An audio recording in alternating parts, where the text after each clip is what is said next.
Joining us is Alabama Senator Katie Britt. Welcome, Senator. Do they call it the Genius Act because you have to be a genius to understand cryptocurrency? Or how does it impact even those of us who still like to use our debit cards or, heaven forbid, carry folding money in our wallets? Well, Trey, I think you're right. I've had to obviously try to wrap my hands around this, my head around this, and figure out how do we move forward. What we know is this is where things are moving, and it is critically important that we put the proper guardrails up that allow us to thrive and allow America to continue to innovate and us continue to lead in this area. The last thing we want to do is drive innovation off shores right into the hands of China.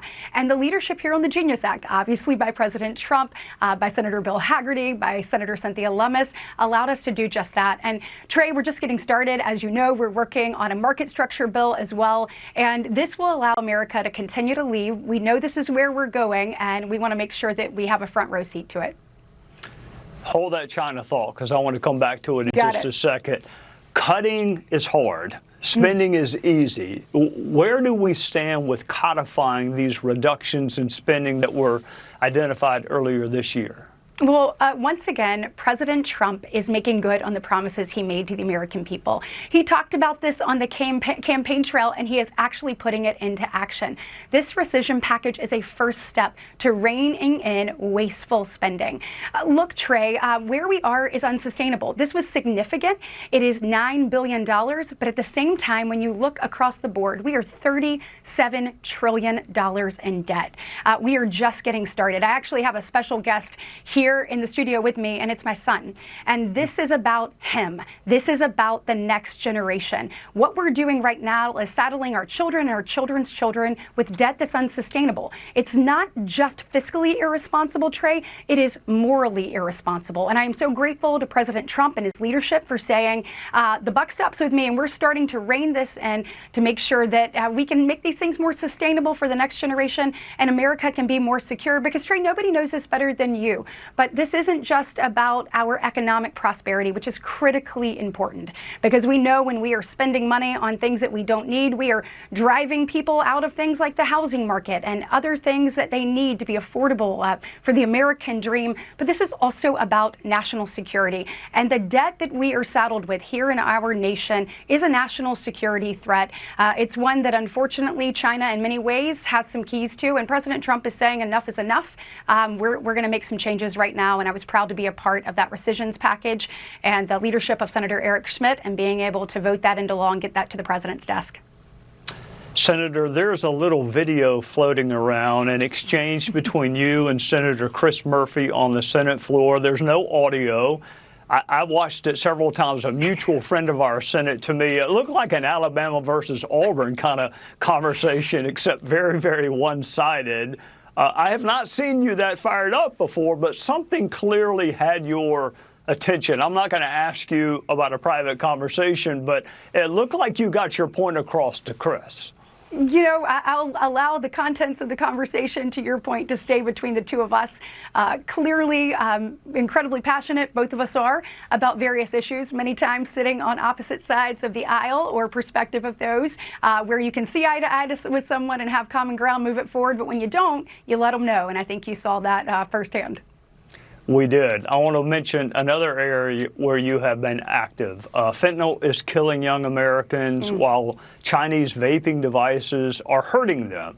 What, in your judgment, can be done with either or both? Yeah, look, this is yet another area where President Trump is taking what happened under the Biden administration, just the complete and total dismissal, essentially, President Biden had, letting our borders be overrun, letting our streets, where fentanyl was kind of moving coast to coast and in every corner, in every community of our country. We saw under President Biden's failed leadership that fentanyl became the leading cause of death between the ages of 18 and 45. President Trump said enough's enough. He secured our border. He said, look, I'm going to use the economic tools in my toolbox to make sure that Mexico and Canada are actual partners in ensuring we don't lose young Americans to fentanyl and opioid overdose. And then this is yet another tool. I'm proud of Congress stepping up, moving this forward. This is something a lot of us have been working on for a long time. We think that this is yet another way to keep Americans safe.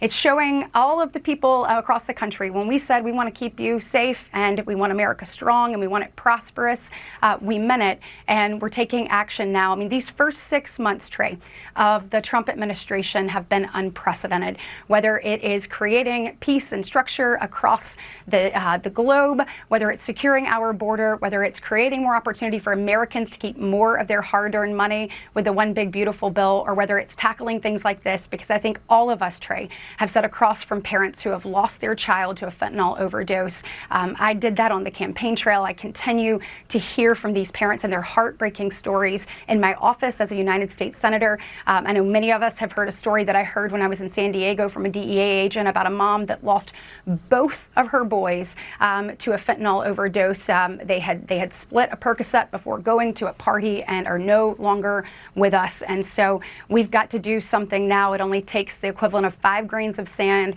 to be laced into a pill, 5 grains of sand, the equivalent of that in fentanyl, to kill someone. And so we're taking action now. And I am so proud of the United States Senate and Congress for getting that to President Trump's desk and his continued leadership, putting the next generation of Americans first. Well, to your point, almost all of us know somebody impacted by that, and there is nothing that cuts like the loss of a child. So please tell your special guest that's with you today hello, that he's got a really good mama, but do not get on her bad side. As, right. Show him that Chris Murphy video the next time he wants to do something wrong. Do not get on Katie Britt's bad side. Yeah, my husband said he feels like he's been in that position once or twice before. Well, I think most husbands have seen that. It just wasn't public. Katie Britt from the great state of Alabama, thank you for joining us on a Sunday night. Thank you.